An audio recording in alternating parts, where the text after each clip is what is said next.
বন্ধুসকল, আজি আমি আলোচনা কৰিম প্ৰাকৃতিক ভূগোলৰ অন্তৰ্গত পাঠ ভূ আকৃতিক প্ৰক্ৰিয়া। পৃথিৱীৰ উপৰিভাগ সমান নহয়। আমি যদি আমাৰ চাৰিওফালে চাওঁ, আমি দেখিম ওখোৰা মোখোৰা ঠাই, ক'ৰবাত পাহাৰ আছে, ক'ৰবাত পৰ্বত আছে, ক'ৰবাত সমভূমি আছে। এনেকৈ সাগৰৰ তলিতো কিছুমান আছে বা আমি ভূপৃষ্ঠৰ ওপৰতো এনেকৈ দেখিবলৈ পাওঁ। তো এনেধৰণে নানা অৱয়ৱে আকাৰ আকৃতিৰে আমাৰ পৃথিৱীখন বৈচিত্ৰ্যপূৰ্ণ কৰি তুলিছে। তো ভূপৃষ্ঠৰ এই অৱয়ৱবোৰকে স্থলাকৃতি বা ইংৰাজীত লেণ্ডফৰ্ম বুলি কোৱা হয়। এই স্থলাকৃতি এই যে পাহাৰ পৰ্বত, মালভূমি, নদী উপত্যকা এইবিলাকেই হ'ল স্থলাকৃতি বা অৱয়ৱ। তো ভূগোলৰ এটি বিশেষ শাখাই স্থলাকৃতিবোৰৰ উৎপত্তি, ক্ৰমবিকাশ, আকাৰ আকৃতি আৰু বিতৰণ সম্বন্ধে অধ্যয়ন কৰে। এইবিলাক নিজে নিজে হৈ যোৱা নাই, এই পৰ্বত পাহাৰবিলাক নিজেই সৃষ্টি হৈ যোৱা নাই। ইহঁতক কোনে সৃষ্টি কৰিছে বা কেনেকৈ সৃষ্টি হৈছে, ইহঁতৰ বিকাশ কেনেকৈ হৈছে বা এইবিলাক ক'ত ক'ত কেনেকৈ বিতৰণ হৈ আছে, এইবিলাকৰ বিষয়ে ভূগোলৰ এটি বিশেষ শাখা আছে যি অধ্যয়ন কৰে। আৰু এই শাখাটোক ভূ আকৃতিক বিজ্ঞান বা ইংৰাজীত জিঅ'মৰ্ফ'লজি বোলা হয়। তো ভূপৃষ্ঠত থকা স্থলাকৃতিবোৰৰ সৃষ্টি বহুতো প্ৰক্ৰিয়াৰ ওপৰত নিৰ্ভৰ কৰে। মই তোমালোক কৈছিলোঁৱেই যে এইবিলাক নিজে নিজে সৃষ্টি হৈ যোৱা নাই, কিছুমান কাৰকৰ দ্বাৰা বা কিছুমান প্ৰক্ৰিয়াৰ দ্বাৰাহে এইবিলাকৰ সৃষ্টি হৈছে। তো এইবিলাকনো কি? তো ইয়াৰে কিছুমান প্ৰক্ৰিয়া বাহ্যিক আৰু আন কিছুমান আভ্যন্তৰীণ। ইংৰাজীত বাহ্যিকটো এক্সজেনিক বুলি কোৱা হয় আৰু আভ্যন্তৰীণটো এণ্ডজেনিক। তো বাহ্যিক প্ৰক্ৰিয়া বা কাৰকবোৰৰ ভিতৰত বতাহ, বৰষুণ, নদ নদী, হিমবাহ, সাগৰৰ ঢৌ আদি প্ৰধান। আনহাতে আভ্যন্তৰীণ কাৰক বুলি ক'লে প্ৰধানকৈ ভূমিকম্প আৰু আগ্নেয় উদগিৰণকে সামৰি লোৱা হয়। এই দুই শ্ৰেণীৰ প্ৰক্ৰিয়াই ক্ৰিয়া কৰাৰ ফলতেই ভূপৃষ্ঠত স্থলাকৃতিবিলাকৰ সৃষ্টি হৈছে। স্থলাকৃতিৰ সৃষ্টি আৰু বিকাশৰ লগত জড়িত এই প্ৰক্ৰিয়াবোৰক ভূ আকৃতিক প্ৰক্ৰিয়া বা জিঅ'মৰ্ফিক প্ৰচেছ বোলা হয়। বতাহ আৰু হিমবাহ ভূ আকৃতিক প্ৰক্ৰিয়াবোৰৰ ভিতৰত দুটা প্ৰধান প্ৰক্ৰিয়া যিয়ে ভূপৃষ্ঠৰ বিশেষ কেতবোৰ অঞ্চলত অহৰহ পৰিৱৰ্তন সাধন কৰি আছে। এতিয়া চোৱা, আমি পালোঁ যে স্থলাকৃতিবিলাকৰ সৃষ্টিৰ আঁৰত দুটা বিশেষ কাৰকে ক্ৰিয়া কৰি আছে, সেয়া হ'ল বাহ্যিক কাৰক আৰু আভ্যন্তৰীণ কাৰক। এতিয়া বাহ্যিক কি? যিবিলাক ভূপৃষ্ঠখনৰ বাহিৰৰ পৰা যিবিলাকে ক্ৰিয়া কৰি আছে, যেনে বৰষুণ, নদ নদীবিলাকে, হিমবাহবিলাকে, সাগৰৰ ঢৌ, এইবিলাকে কেনেকৈ পৰিৱৰ্তন সাধন কৰিছে আমাৰ ভূপৃষ্ঠৰ উপৰিভাগৰ, সেয়া আমি আলোচনা কৰিম পাছত। আৰু আভ্যন্তৰীণ কাৰক ভূপৃষ্ঠৰ ভিতৰৰ পৰা যিবিলাক কাৰকে ক্ৰিয়া কৰি আছে, কোনবিলাক সেইবিলাক হ'ল ভূমিকম্প, আগ্নেয়গিৰি উদগিৰণ, ইহঁতবিলাক। এইবিলাকে ভূপৃষ্ঠৰ ভিতৰৰ পৰা এই ভূপৃষ্ঠখনৰ পৰিৱৰ্তন সাধন কৰিছে। বতাহৰ কাৰ্য, ৱৰ্কছ অফ উইণ্ড। এতিয়া বাহ্যিক কাৰক হিচাপে বতাহৰ ভূপৃষ্ঠখন পৰিৱৰ্তন কৰাৰ ক্ষেত্ৰত যথেষ্ট অৰিহণা আছে। এতিয়া আমি জানো যে বায়ু অবিহনে আমি জীয়াই থাকিব নোৱাৰোঁ, আৰু এই বায়ুৱে যেতিয়া গতি কৰে তাক কোৱা হয় কি? বতাহ। বতাহ জোৰেৰে বলে, কেতিয়াবা মৃদুভাৱে বলে, সেইবিলাক কথা পাছত আমি আলোচনা কৰিম। এতিয়া কথা হ'ল কি, পৃথিৱীখন সকলো ঠাইতে বতাহে বিভিন্ন প্ৰকাৰে ক্ৰিয়া কৰে। এতিয়া এই বতাহ সকলো ঠাইতে পৃথিৱীখনৰ এই উপৰিভাগৰ পৰিৱৰ্তন কৰাৰ ক্ষেত্ৰত সমানে ক্ৰিয়া নকৰে। ক'ৰবাত ইয়াৰ যিটো পৰিৱৰ্তন কৰাৰ ক্ষমতা সেইটো অধিক আৰু ক'ৰবাত কম। ইয়াৰ লগতে মই আৰু এটা কথা কওঁ যে যিবিলাক বাহ্যিক কাৰক আমি পাইছিলোঁ, বৰষুণ, নদ নদী বা সাগৰৰ ঢৌ ইত্যাদি, এইবিলাকৰ প্ৰভাৱ পৃথিৱীৰ সকলো ঠাইতে সকলোৰে প্ৰভাৱ একেই নহয়। ক'ৰবাত বৰষুণৰ প্ৰভাৱ বেছি, পৃথিৱীৰ ক'ৰবাত সাগৰৰ ঢৌৰ প্ৰভাৱ বেছি, ক'ৰবাত বতাহৰ প্ৰভাৱ বেছি। তেনেকৈ ভিন ভিন অঞ্চলত ভিন ভিন কাৰকৰ দ্বাৰা ভূপৃষ্ঠৰ পৰিৱৰ্তন হোৱা দেখা যায়। এতিয়া বতাহেনো ক'ত বেছি পৰিৱৰ্তন সাধন কৰে, কেনেকুৱা ঠাইত?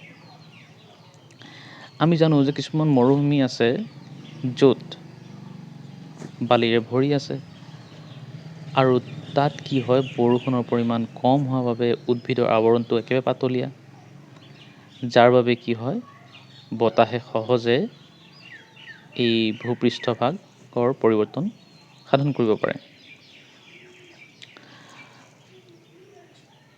এতিয়া বতাহে কেনেকৈ কাৰ্য সম্পাদন কৰে? মানে বতাহে মৰুভূমি অঞ্চলত বা য'ত উদ্ভিদৰ পৰিমাণ কম তেনেকুৱা ঠাইত কি প্ৰক্ৰিয়াৰে, মানে কি ধৰণে নিজৰ কাৰ্য সম্পাদন কৰে? তো বতাহে মৰুভূমিত খনন, পৰিবহণ আৰু অৱক্ষেপণ এই তিনিটা কাৰ্য সম্পাদন কৰে। কি কৰে? খনন কৰে, খান্দে, পৰিবহণ মানে কঢ়িয়াই নিয়ে, আৰু অৱক্ষেপণ মানে জমা কৰে। তো মৰুভূমিত উদ্ভিদৰ আৱৰণ পাতলীয়া আৰু উপৰিভাগ শুকান বালিময় হোৱাৰ কাৰণে বতাহে সহজে ধূলি বালি, ক্ষুদ্ৰ শিল আদি দূৰলৈ উৰুৱাই নিব পাৰে। এনেদৰে কোনো এক অংশৰ পৰা ধূলি বালি উৰুৱাই নি সেই অংশক আপেক্ষিকভাৱে দ কৰি তোলা প্ৰক্ৰিয়াকে অৱনমন বা ইংৰাজীত ডিফ্লেশ্যন বোলে। মানে বতাহে এটা দিশত যেতিয়া গতি কৰি থাকে, সদায় সেইফালে যাওঁতে কি কৰে, সেই নিৰ্দিষ্ট ঠাইৰ পৰা বালিবিলাক উৰুৱাই লৈ গৈ থাকে। নিওঁতে কি হৈ যায়, সেই ঠাইডোখৰ দ হৈ পৰে। কাষৰীয়া ঠাইৰ তুলনাত সেই ঠাইডোখৰ দ হৈ পৰে, আৰু এই দ কৰি তোলা প্ৰক্ৰিয়াকে কি বুলি কোৱা হয়? অৱনমন বোলা হয়। তো অৱনমনৰ ফলত ধূলি বালি আৰু ক্ষুদ্ৰ শিলবোৰ অন্য ঠাইলৈ প্ৰৱাহিত হ'লে অৱনমন ঘটা অংশটো ওখোৰা মোখোৰা শিলাময় ঠাইলৈ ৰূপান্তৰিত হ'ব পাৰে। অৱনমনৰ ফলত মৰুভূমিৰ একোটা অংশৰ উচ্চতা কমি ভূগৰ্ভস্থ জলপৃষ্ঠৰ ওচৰ পাব পাৰে। তেনে অৱস্থাত অৱনমিত অংশটো মৰুদ্যানলৈ বা ইংৰাজীত অ'চিছ ৰূপান্তৰিত হ'ব পাৰে। মৰুদ্যানত কিছু পৰিমাণৰ উদ্ভিদ থাকে আৰু তাত খেতি বাতিও অলপ চপৰ কৰিব পাৰি। এতিয়া কথা হ'ল কি যে, এই মৰুভূমিখনত যেতিয়া আমি ওপৰৰ পৰা চাওঁ, ইয়াত পানী দেখা নাযায় বা শুকান ঠাই বালিময়, কিন্তু আমি কেতিয়াবা যদি নদী পাৰলৈ যাওঁ, নদী কাষতো তেনেকৈ বালি দেখিবলৈ পোৱা যায়, আৰু যদি সেই বালিবিলাক খান্দি চাওঁ, তলত কিন্তু পানী ওলায়। ঠিক একেদৰে এই মৰুভূমি অঞ্চলতো কি হয়, বতাহে ওপৰৰ বালিবোৰ উৰুৱাই নিওঁতে কি হয়, তলৰ যি পানী অংশ সেয়া ওলাই পৰে, আৰু তাতেই কি হৈ পৰে, পাছত গছ গছনিবিলাক গজি উঠে, আৰু এনেকৈ এই অংশটোক কি বুলি কোৱা হয়? মৰুদ্যান বুলি কোৱা হয়। তো ইয়াৰ বিপৰীতে বতাহে কঢ়িয়াই নিয়া ধূলি বালিবোৰ য'ত জমা হৈ গৈ সেই অংশটো ক্ৰমে ওখ হ'বলৈ ধৰে। এনেদৰে জমা হোৱা ধূলি বালিবোৰ শেষলৈ পাহাৰৰ ৰূপ ল'ব পাৰে। প্ৰধানকৈ বালিৰে গঠিত হোৱাৰ কাৰণে এনে পাহাৰক বালিয়াৰী বা বালিৰ পাহাৰ বা ইংৰাজীত চেণ্ড ডিউন বোলা হয়। তাৰমানে কি, আমি এঠাইৰ পৰা খান্দি নিছে আমি বুজি পালোঁ, যাৰ ফলত যাক আমি ডিফ্লেশ্যন বা অসমীয়াত অৱনমন বুলি কোৱা হয়। আৰু এই যে খান্দি নিলে বালিবিলাক কঢ়িয়াই নিলে এঠাইৰ পৰা ক'ৰবাতো জমা কৰিবগৈ, আৰু এনেকৈ এক নিৰ্দিষ্ট ঠাইত জমা কৰোঁতে কি হয়, লাহে লাহে সি পাহাৰৰ ৰূপ লয়, বালিৰ পাহাৰ বা বালিয়াৰী বোলা হয় ইয়াক।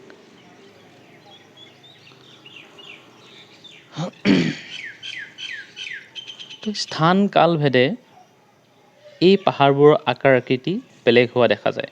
স্থান কাল মানে ক'ৰবাত বেলেগ ধৰণৰ বালিয়াৰী দেখিবলৈ পোৱা যায়, ক'ৰবাত বেলেগ ধৰণৰ দেখিবলৈ পোৱা যায়, বা সময় অনুসৰিও সেইবিলাকৰ পৰিৱৰ্তন হয় বা বেলেগ বেলেগ হোৱা দেখা যায়।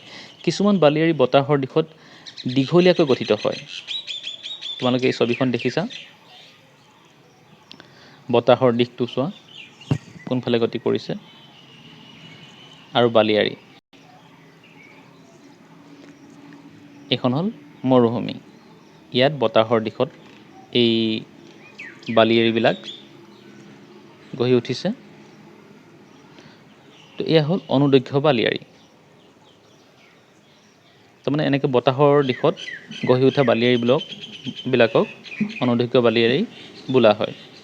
আকৌ কিছুমান পথালিকৈ বতাহৰ দিশৰ লগত লম্বভাৱে গঠিত হ'ব পাৰে। তেনে বালিয়াৰীক অনুপ্ৰস্থ বালিয়াৰী বা ট্ৰেভাৰ্ছ চেণ্ড ডিউন বোলা হয়। কোনো কোনো ঠাইত আকৌ পৰিস্থিতি সাপেক্ষে অৰ্ধচন্দ্ৰাকৃতিৰ বালিয়াৰিৰো সৃষ্টি হয়। এইবোৰক বাৰখান বোলা হয়। তোমালোকে ছবিখন দেখিছা, প্ৰাকৃতিক ভূগোলৰ এইখন বাৰখান, অৰ্ধচন্দ্ৰাকৃতি। তো বতাহৰ দিশ অনুসৰি এই বিভিন্ন ধৰণৰ বালিয়াৰিবিলাকৰ সৃষ্টি হৈছে। কিছুমান অনুদৈৰ্ঘ্য, কিছুমান অনুপ্ৰস্থ, আকৌ কিছুমানক আমি বাৰখান বুলি কৈছোঁ। আচলতে বায়ু প্ৰবাহৰ ধৰ্ম, গতিদিশ আৰু শক্তি, উদ্ভিদৰ আৱৰণ, ভূমিভাগৰ গঠন আদি নানা কাৰকৰ ওপৰত বালিয়াৰিৰ আকাৰ আৰু আকৃতি নিৰ্ভৰ কৰে।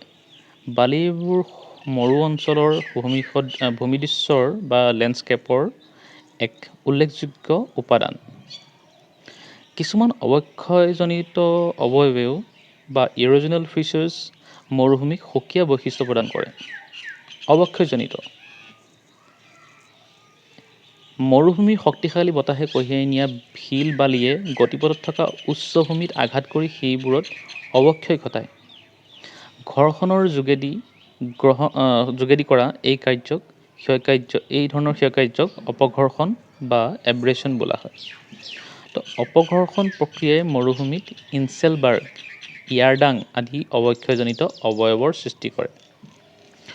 ইনচেলবাৰ্গ হৈছে মৰুভূমিত থকা অকলশৰীয়া চাপৰ পাহাৰ। ছবিখন দেখিছা তোমালোকে, ইনচেলবাৰ্গ। ইয়াতে তোমালোকক কওঁ যে বতাহে যেতিয়া এই বালিবিলাক কঢ়িয়াই নিওঁতে কি হয়, গতিপথত বিভিন্ন ধৰণৰ স্থানবিলাক থাকে, ওখ পাহাৰ চাহাৰবিলাক থাকে। সেইবিলাকত কি হয়, সেই বালিবিলাক ঘঁহনি খায়। ঘঁহনি খাই কি হয়, সেই পাহাৰবিলাকৰ ৰূপৰ পৰিৱৰ্তন হয়। তাৰে কিছুমান হৈ পৰে ইনচেলবাৰ্গ, কিছুমান হৈ পৰে ইয়াৰডাং।